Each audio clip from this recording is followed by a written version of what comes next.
RG Kar medical কলেজে চিকিৎসক খুনের ঘটনায় ময়নাতদন্ত ঘিরে আরও ঘনীভূত হচ্ছে রহস্য। ময়নাতদন্তকারী চিকিৎসক অপূর্ব বিশ্বাসকে বেশ কয়েক দফায় ইতিমধ্যেই জেরা করেছে সিবিআই। এদিকে গত বুধবার আরজিকরের মর্গে এক কর্মীকেও জিজ্ঞাসাবাদ করা হয়।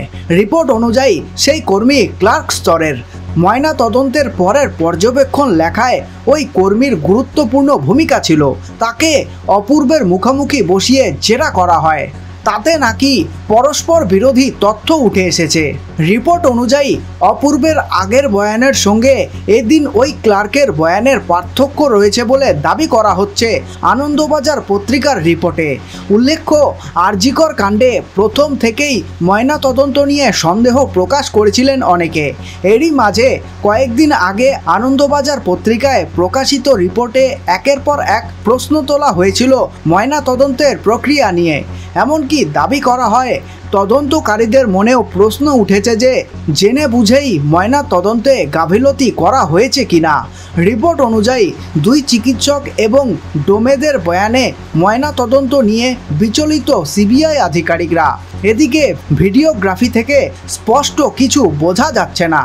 দিল্লি এবং কল্যাণী এইমসের বিশেষজ্ঞদের সেই ভিডিও দেখানো হয়েছে, তবে তা থেকে কিছু বেরিয়ে আসেনি। রিপোর্ট অনুযায়ী আরজিকর কাণ্ডে তদন্তের দায়িত্বে থাকা আধিকারিকরা দাবি করেছেন ময়না তদন্তের যে ভিডিওগ্রাফি হয়েছে তার মান খুবই খারাপ। এই আবহে মৃতদেহে আঘাতের চিহ্ন স্পষ্টভাবে বোঝাই যাচ্ছে না। এই আবহে প্রশ্ন উঠেছে, এই ত্রুটি কি ইচ্ছে করে ঘটানো হয়েছে? এই আবহে সিবিআই সন্দেহ করছে সত্যিকে আড়াল করতেই ময়নাতদন্তের প্রক্রিয়ায় ত্রুটি হয়ে থাকতে পারে। এদিকে সেদিন তরুণী চিকিৎসকের দেহ পোস্টমর্টম সূর্যাস্তের পর হয়েছিল। সেখানে পোস্টমর্টম রুমের আলো কম ছিল বলে দাবি করা হচ্ছে। এদিকে আরও দাবি করা হচ্ছে খুব দ্রুত 1 ঘন্টা 30 মিনিটে এই ময়না তদন্ত সম্পন্ন করা হয়েছে। সেদিন আরজিকরে মোট 8টি দেহের ময়নাতদন্ত করা হয়েছিল এবং তরুণী চিকিৎসকের ময়নাতদন্তেই নাকি সবচেয়ে কম সময় লেগেছিল। এদিকে জেরা করে এক ময়না তদন্তকারী অফিসারের থেকে নাকি সিবিআই জেনেছে পোস্টমর্টমে তাড়াহুড়ো করা নিয়ে তিনি আপত্তি জানিয়েছিলেন, তবে সেই আপত্তি গ্রাহ্য করা হয়নি।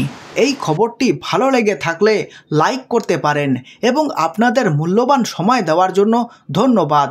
আপনাদের দিন শুভ হোক।